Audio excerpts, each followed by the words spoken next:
You make plans for your life and you sort of think that it's all going to be linear. I was 12 when I decided I was going to be a novelist, and I put so much energy into that. I put everything I had into that. I had written my first book before I turned 18. I was going to the library, flipping through writer reference books, finding publisher addresses, and this was, Amazon had just, I think they had just come out as like a bookstore only. They didn't have Kindle, they didn't have CreateSpace, they didn't have any kind of KDP.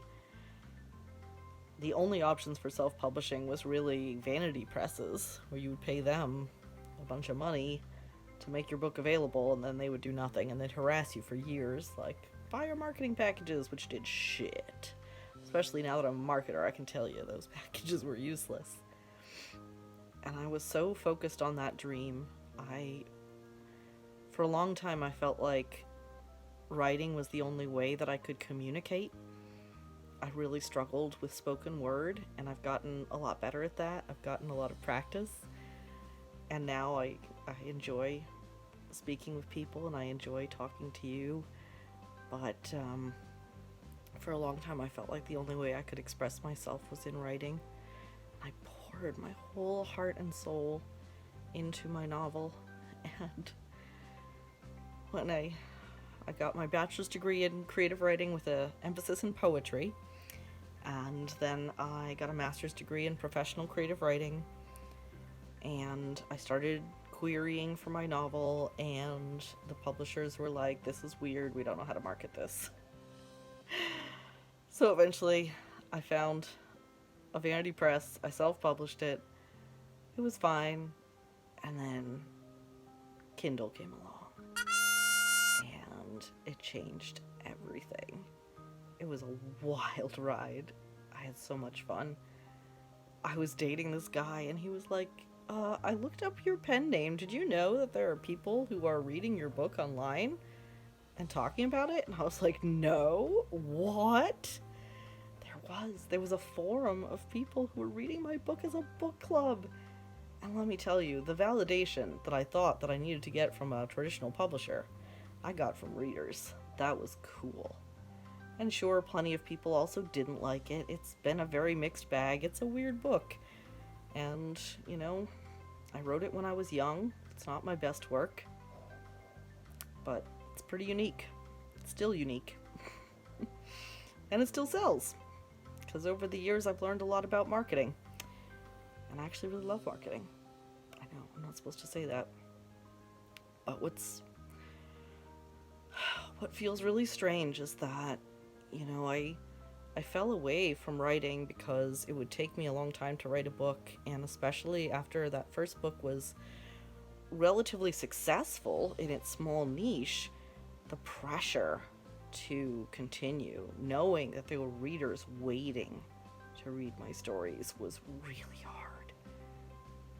I can't even explain it, but let me tell you, I relate to whatever poor George R.R. Martin is going through. Because the scale at which he must have that pressure is just astronomical, as opposed to my little pressure. But now I'm kind of mad at myself, because I stepped away from it. And if I had been consistent, so many things could have been possible. I started my own little publishing company. I was publishing my books and my friends' books, and I thought, that will balance out the fact that I'm a slow writer, but I couldn't stay consistent with it, and eventually I got burned out and I stopped and I walked away from it. And then I spent 20 years just confused, not sure what to do with myself, trying all these stupid jobs that I hated. And now I look at those people that I was on the Kindle forums with in the early 2000s, and they stuck with it, and they're so successful, and I'm not. That's really hard. And the strangest thing of all is that I started my own business building sales funnels, doing marketing, doing websites basically for online businesses. And one day, a publisher in my networking group came to me and said, my authors don't know what to do with their books after they launch. They need funnels. And I was like, yeah, they do. And we don't talk about what to do with your books after launch is over. And so I started doing books again. 20 years later. And I feel very bittersweet about the whole thing. And I don't know how to explain it. I feel angry with myself for not being consistent and not sticking with it, thinking where I could have been today if I had. But I also learned a lot of skills that I didn't have back then. And I have a lot more confidence that I can make things successful now that I didn't before and couldn't before. So I think we just can't really beat ourselves up for the wild ride that life takes us on. And you can have your plans and do your best and dedicate yourself to a plan, but sometimes things get in the way. Sometimes you're not quite ready for that life, and even if you think you are, sometimes I guess technology and the world isn't quite ready. It's really wonderful to be an author right now. There's just endless possibilities. It's such a doable thing. And I know for me, the only thing standing in my way of massive success is my own consistency, my own ability to get the words down on paper. I have another book that I've been working on and I love it. Love it. I'm so proud of it. It's the best writing I've ever done by far. And I want to share it with the world so much.